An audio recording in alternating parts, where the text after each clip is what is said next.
Study with Shams पर आपका स्वागत है। बिहार बोर्ड में क्लास 12th की जो हिंदी है 100 मार्क्स की, इसके सिलेबस से आप परिचित होंगे। सिलेबस में 2 बुक है, जिनमें से एक बुक का नाम है दिगंत भाग 2। अगर आपने अभी तक सिलेबस वाली वीडियो नहीं देखा है तो मेरे चैनल पर आपको मिल जाएगा। आप वहां से सिलेबस को देखकर सारा डाउट को क्लियर कर सकते हैं। ओके, इसमें एक बुक है दिगंत भाग 2। इसके चौथे चैप्टर तक को मैंने कम्प्लीटली पढ़ा दिया है। चौथे चैप्टर तक के सारे ऑब्जेक्टिव, सारांश और पाठ के प्रश्न उत्तर को भी मैंने कम्प्लीटली बता दिया है। अब आप 5वें चैप्टर को पढ़ेंगे। 5वें चैप्टर का नाम है रोज। रोज एक कहानी है जो कि 1934 ईस्वी में लिखी गई। इस कहानी के बारे में हम विस्तार से जब इसके व्याख्या को पढ़ेंगे तब जानेंगे। हमेशा की तरह जब भी हम कोई चैप्टर शुरू करते हैं तो उसके लेखक के बारे में पहले जानते हैं। लेखक के जीवनी को जानना बहुत ज़रूरी है, क्योंकि लेखक से संबंधित ऑब्जेक्टिव प्रश्न आपके एग्ज़ाम में पूछे जाते हैं। ये कहानी जो है रोज हिंदी के 5वें चैप्टर में है और इसके लिखने वाले हैं सच्चिदानंद हीरानंद वात्स्यायन अगे। नाम कुछ ज़्यादा ही बड़ा है इनका, सच्चिदानंद हीरानंद वात्स्यायन अगे, लेकिन शॉर्टकट में इसे अगे ही बोला जाता है हर जगह। ओके, आइए इनके जीवन के बारे में जानते हैं। अभी मैंने आपको बताया है कि 5वें चैप्टर का नाम है रोज। हिंदी के 5वें चैप्टर का नाम है रोज। रोज एक कहानी है। पहले इस कहानी का शीर्षक अलग था, गैंग्रीन नाम से, लेकिन लेखक ने आगे चलकर इसे चेंज कर दिया और रोज रख दिया। इस कहानी के लेखक हैं सच्चिदानंद हीरानंद वात्स्यायन अगे। नाम तो इनका बड़ा है, लेकिन हर जगह इसे शॉर्ट में अगे लिखा जाता है, केवल अगे। इनका नाम बड़ा है तो आपको इनसे एक फ़ायदा है। क्या फ़ायदा है? कि आप इनके नाम से ही इनके पिता का नाम भी याद रख सकते हैं। इसके पिता का नाम है डॉक्टर हीरानंद शास्त्री। ओके, लेखक होने के साथ साथ ये पत्रकार और कवि भी थे। इनके अलावा बहुत सारी चीज़ों का इनको शौक़ था। ठीक है, इनका जन्म हुआ है 7 मार्च 1911 में और इनकी मृत्यु हुई है 4 अप्रैल 1987 ईस्वी में। एक बार थोड़ा सा आँख को बंद कीजिए और फिर बोलिए। जन्म इसका हुआ है 7 मार्च 1911 ईस्वी में और मृत्यु 4 अप्रैल 1987। आँख को बंद करके बोलना है। अब देखिए यहाँ पर ये स्टार मार्क लगा हुआ है। पढ़ने के साथ साथ कुछ चीज़ें ऐसी होती है जिनको आप उसी वक्त याद कर लिया कीजिए, जैसे कि जन्म और मृत्यु। ये स्टार मार्क लगा हुआ है तो आप पढ़ने के साथ साथ ही इसे याद कर लीजिए। इसलिए मैंने कहा कि आँख बंद करके बोलिए। इनका जन्म हुआ है 7 मार्च 1911, मृत्यु 4 अप्रैल 1987 ईस्वी में। जन्म स्थान है इसका कस्य या कुशीनगर, जो कि उत्तर प्रदेश में है, और इसका मूल निवास स्थान है करतारपुर, पंजाब। ये मूल निवासी कहाँ के थे? पंजाब, करतारपुर के। ठीक है, इनकी माता का नाम वैंती देवी और इनके पिता का नाम था डॉक्टर हीरानंद शास्त्री। इनके पिता एक प्रख्यात पुरातत्ववेत्ता थे। अगर आप इतिहास पढ़ते हैं तो ये शब्द आपको कई सारे जगह देखने के लिए मिल जाएगा। अगर आप इतिहास मतलब हिस्ट्री नहीं पढ़ते हैं तो ये शब्द आपके लिए नया हो सकता है। शॉर्ट में मैं आपको इस जगह बताता हूँ कि ये होता क्या है। देखिए, पुरानी सभ्यताओं को जानने के लिए हमारे पास अलग अलग विधियाँ होती है। उनमें से एक विधि कौन सी है? खुदाई करना। खुदाई तो आप जानते होंगे, मिट्टी को हटाना, ठीक है, और गड्ढा करना, इसी को हम खुदाई बोलते हैं ना। खुदाई करने के लिए जो वैज्ञानिक होते हैं उसे ही पुरातत्ववेत्ता कहते हैं। अब खुदाई हम किस लिए करते हैं? अभी मैंने आपको बताया है कि पुरानी सभ्यताओं को जानने के लिए। ठीक है, शॉर्ट में आप इतना भी समझ लीजिए, काफ़ी है। अब इनके शिक्षा की बात कर लेते हैं। तो इनकी प्रारंभिक शिक्षा लखनऊ में घर पर ही 4 साल तक हुई।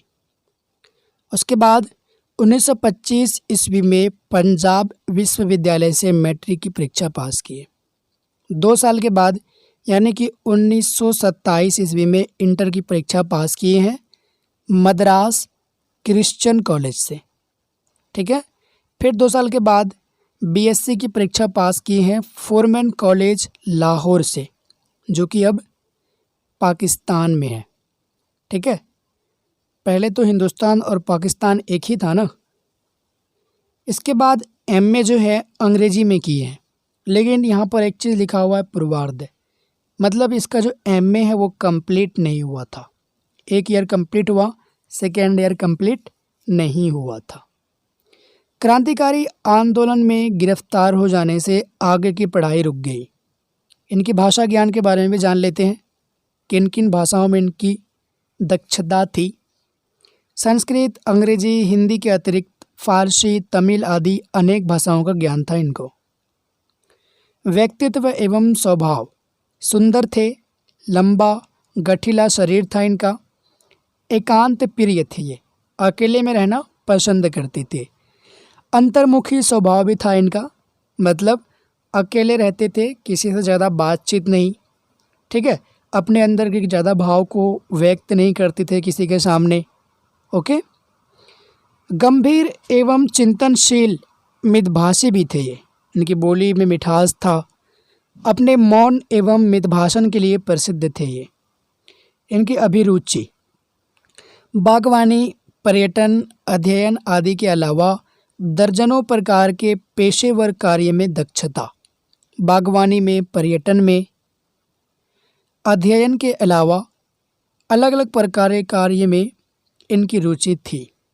फोटोग्राफी आदि में भी इनकी रुचि थी। ओके। सम्मान एवं पुरस्कार, साहित्य अकादमी और भारतीय ज्ञानपीठ, इसके अलावा युगोस्लाविया का अंतर्राष्ट्रीय पुरस्कार भी मिला है इनको। देश विदेश में विजिटिंग प्रोफेसर के रूप में आमंत्रित भी किए गए। ठीक। अब ये बताया मैंने पहले ही आपको कि ये पत्रकार भी थे। ठीक है। तो इनकी पत्रकारिता में देखिए क्या क्या शामिल है। एक मैगज़ीन थी सैनिक, जो कि आगरा से प्रकाशित होती थी। उसके बाद है विशाल भारत, जो कि कोलकाता से प्रकाशित होती। इसके बाद है प्रतीक, जो कि प्रयाग, इलाहाबाद जानते होंगे आप, उसी का नया नाम है प्रयाग। ठीक है। दिनमान, जो कि दिल्ली से प्रकाशित होते थे। नया प्रतीक दिल्ली से, नवभारत टाइम्स नई दिल्ली से, थॉट वॉक एवरीमेंट्स ये अंग्रेजी में संपादन किए हैं। अब आगे देखते हैं इनकी प्रमुख कृतियाँ जो इम्पोर्टेंट है हमारे एग्ज़ाम की दृष्टि से। प्रमुख कृतियों में क्या क्या है आप इसे ध्यान से सुनिएगा। 10 वर्ष की अवस्था में कविता लिखनी शुरू की। लेखन हिंदी और अंग्रेजी दोनों भाषाओं में था। बचपन में खेलने के लिए इंद्रसभार नामक नाटक भी लिखा। ओके। घर में एक हस्तलिखित पत्रिका आनंद बंधु निकालते थे। 1924 से 25 में अंग्रेजी में एक उपन्यास भी लिखा।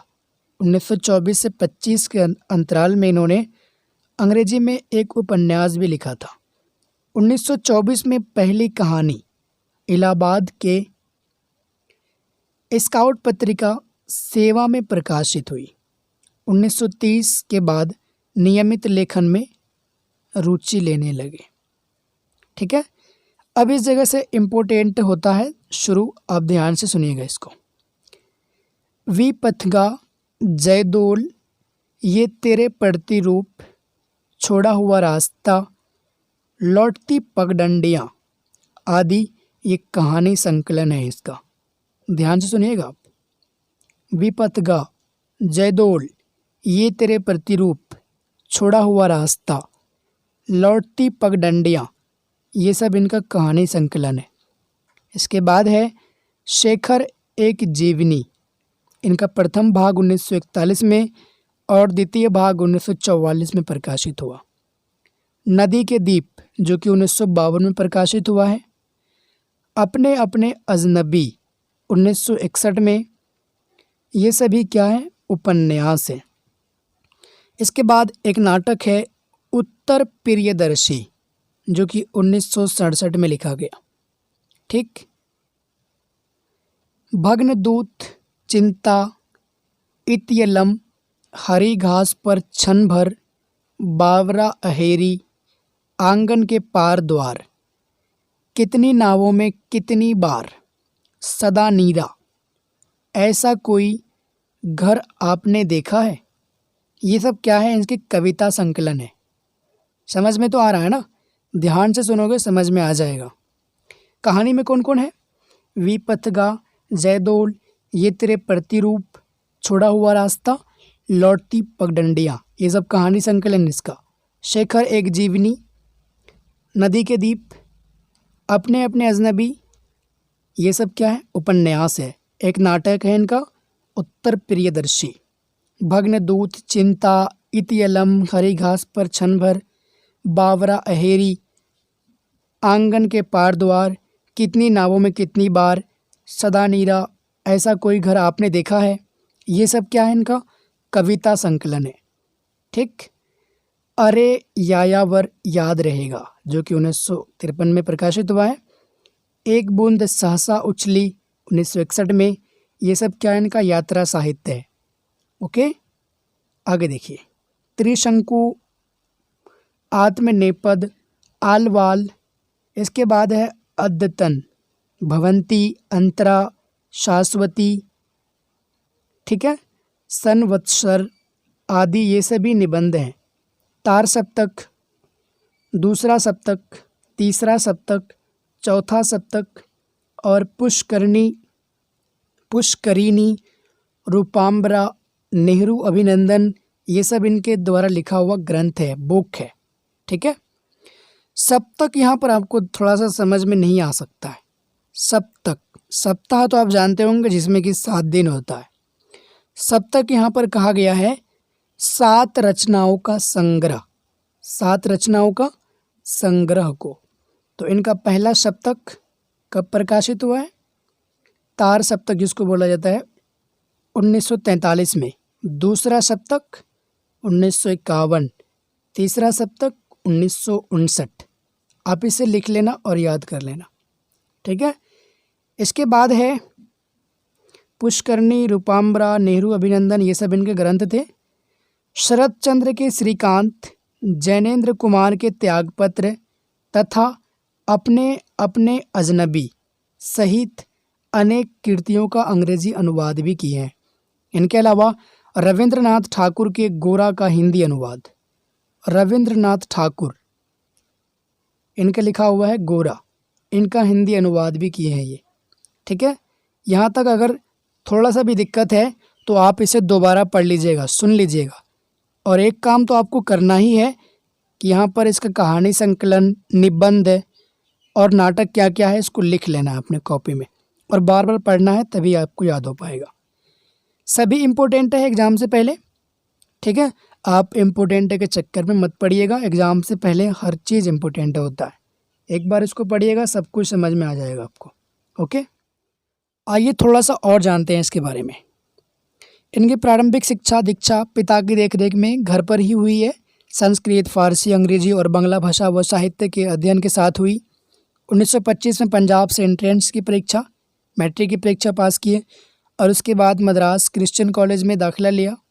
ठीक, वहाँ से विज्ञान में इंटर की पढ़ाई पूरी करके 1927 में वे बीएससी करने के लिए लाहौर के फोरमैन कॉलेज के छात्र बने। 1929 में बीएससी करने के बाद एमए में उन्होंने अंग्रेजी विषय लिया, पर क्रांतिकारी गतिविधियों में हिस्सा लेने के कारण पढ़ाई पूरी न हो सकी। इनका जन्म कब हुआ है, 7 मार्च 1911 में। अब थोड़ा सा इनके कार्य क्षेत्र पर भी नज़र डालते हैं। 1930 से 36 तक विभिन्न जेलों में कटी। 1936 से 37 में सैनिक और विशाल भारत नामक पत्रिकाओं का संपादन किया। 1943 से 46 तक ब्रिटिश सेना में रहे। इसके बाद इलाहाबाद से प्रतीक नामक पत्रिका निकाली और ऑल इंडिया रेडियो की नौकरी स्वीकार की। ठीक है। देश विदेश की यात्राएं की, जिसमें उन्होंने कैलिफोर्निया विश्वविद्यालय से लेकर जोधपुर विश्वविद्यालय तक में अध्यापन का काम किया। दिल्ली लौटे और दिनमान साप्ताहिक, नव भारत टाइम्स, अंग्रेजी पत्र वॉक और एवरीमैन्स जैसी प्रसिद्ध पत्र पत्रिकाओं का संपादन किया। 1980 में उन्होंने वत्सल निधि नामक एक न्यास की स्थापना की, जिसका उद्देश्य साहित्य और संस्कृति के क्षेत्र में कार्य करना था। दिल्ली में ही 4 अप्रैल 1987 को उनकी मृत्यु हो गई। ठीक है, और बहुत सारी बातें हैं जिसको आपने ऊपर पढ़ लिया है। उम्मीद करते हैं कि आपको समझ में आया होगा। एक बार में दिक्कत हो सकता है, ठीक है, आप इसे एक बार में अगर दिक्कत होती है तो 2 बार सुन लीजिए और अंत में अपनी कॉपी में नोट ज़रूर कर लीजिएगा। ऊपर जो इनकी कृति है वो थोड़ा सा डिफ़िकल्ट है, लेकिन आपको ज़रूर याद करना है उसे। अपनी कॉपी में लिख लीजिएगा, सब आसान लगेगा आपको। ओके।